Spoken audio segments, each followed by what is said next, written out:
Assalamualaikum warahmatullahi wabarakatuh. Alhamdulillahirrahmanirrahim. Bertemu lagi dengan Ansar Agil Channel. Pada video ini kita akan melanjutkan pembahasan mengenai manajemen, yaitu tipe manajemen di dalam menempatkan seseorang pada satu jabatan. Saudara sekalian, tentu kita semua memahami atau melihat dalam kehidupan sehari-hari, seorang pejabat di dalam mengangkat para pejabat-pejabat lain yang ada di bawahnya berdasarkan banyak pertimbangan. Alasan seseorang untuk ditempatkan dalam satu jabatan atau kedudukan tertentu tentu saja harus memiliki satu pertimbangan yang objektif, satu pertimbangan yang memang memberi keuntungan, yang memberi kemaslahatan, yang memberikan satu manfaat yang besar bagi organisasi.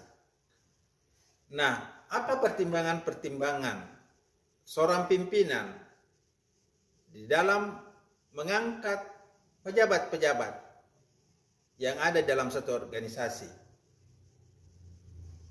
Pada video ini kita akan menjelaskan ada 3 tipe atau cara manajemen di dalam menempatkan seseorang dalam satu kedudukan atau jabatan. Yang pertama adalah tipe patrimonial management. Tipe patrimonial management adalah pengambilan keputusan di dalam menempatkan orang-orang pada satu jabatan atau satu kedudukan berdasarkan hubungan kekeluargaan, berdasarkan hubungan persaudaraan, hubungan kekeluargaan, hubungan kekerabatan.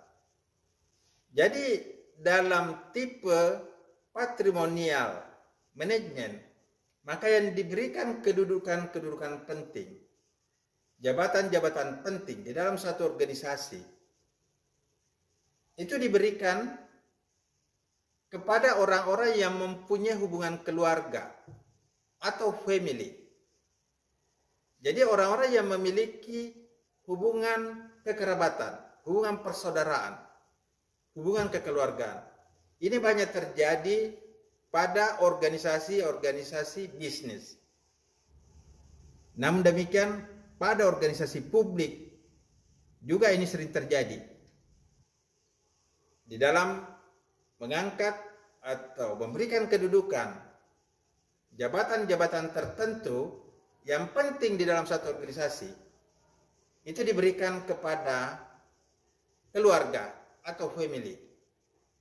Sehingga yang menduduki jabatan-jabatan dominan di dalam organisasi itu adalah orang-orang yang memiliki kedekatan kekeluargaan dengan pimpinan. Jika ini dilakukan dalam organisasi bisnis, organisasi privat, maka tentu saja ini ditentukan oleh pemilik perusahaan, di mana pemilik perusahaan itu akan menunjuk keluarganya untuk mengelola perusahaan itu. Misalnya anaknya, istrinya, suaminya, saudaranya.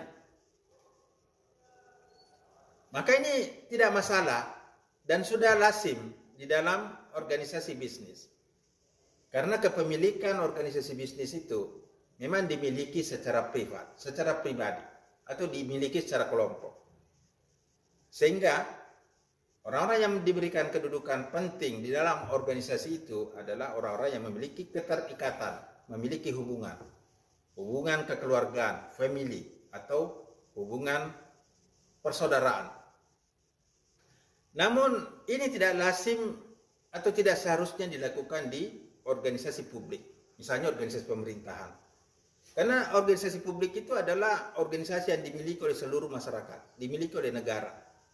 Sehingga tidak sepantasnya kedudukan-kedudukan penting itu hanya diberikan pada keluarga-keluarga saja.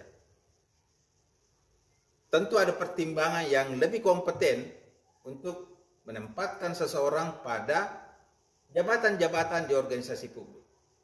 Bukan hanya diberikan kepada keluarga-keluarga terdekat yang mendominasi jabatan-jabatan tertentu di organisasi publik, seperti halnya di organisasi bisnis atau privat.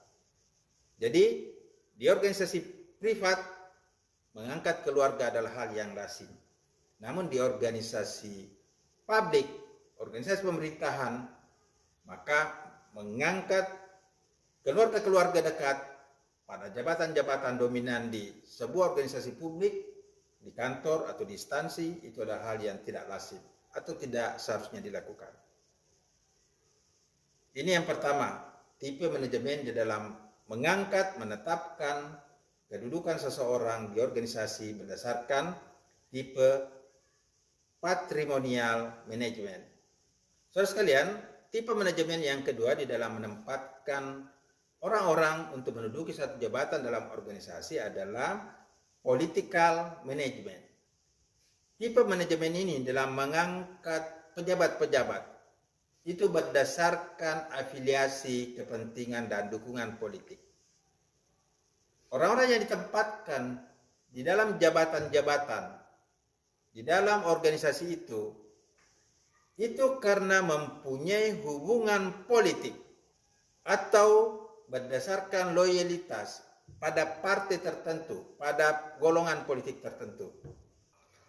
Atau tegasnya bahwa yang menjadi pertimbangan utama adalah pertimbangan politik, ideologi, dukungan politik yang lebih diutamakan. Sehingga orang-orang yang berada di dalam organisasi itu memiliki aroma-aroma, rasa-rasa politik.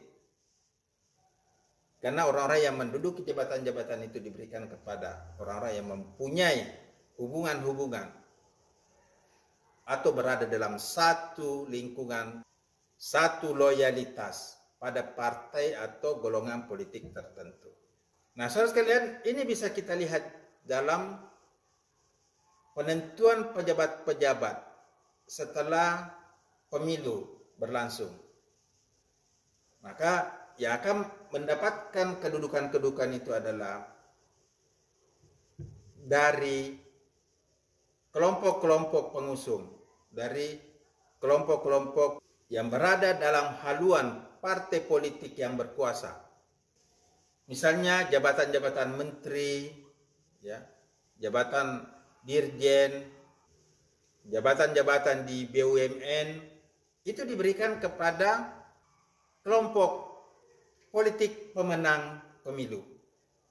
Oleh karena itu, di dalam mengusung satu calon, biasanya partai itu melakukan koalisi, melakukan persekutuan dengan partai-partai lain, atau dengan kelompok-kelompok yang memang menjadi pendukung dari partai itu. Sehingga ketika pejabat ini nanti terpilih, maka jabatan-jabatan di bawahnya akan diberikan kepada orang-orang yang berada dalam kelompok koalisi atau orang-orang yang mendukungnya. Nah, inilah tipe manajemen yang kedua yang menempatkan orang-orang berdasarkan kepentingan dan dukungan politik atau disebut tipe political management.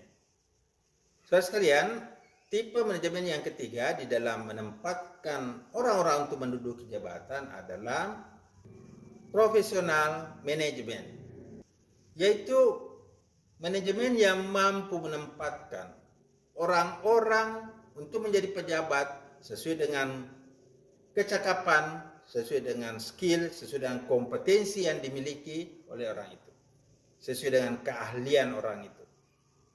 Jadi dalam menempatkan satu jabatan bukan berdasarkan hubungan kekeluargaan, bukan berdasarkan dukungan politik atau hubungan politik, tapi berdasarkan keahlian, berdasarkan kompetensi dari orang itu. Apalagi di dalam organisasi publik, menempatkan seseorang sesuai dengan kompetensinya sangat penting, karena orang inilah, pejabat inilah yang akan melayani kepentingan seluruh masyarakat, melayani seluruh kepentingan bangsa dan negara, bukan hanya melayani kelompoknya. Oleh karena itu, penting sekali menempatkan orang-orang yang memiliki kecakapan, memiliki kompetensi, memiliki keahlian. Ketika kita memilih satu pejabat untuk satu kedudukan, maka pilihlah orang yang memang memiliki keahlian yang terbaik di bidang itu.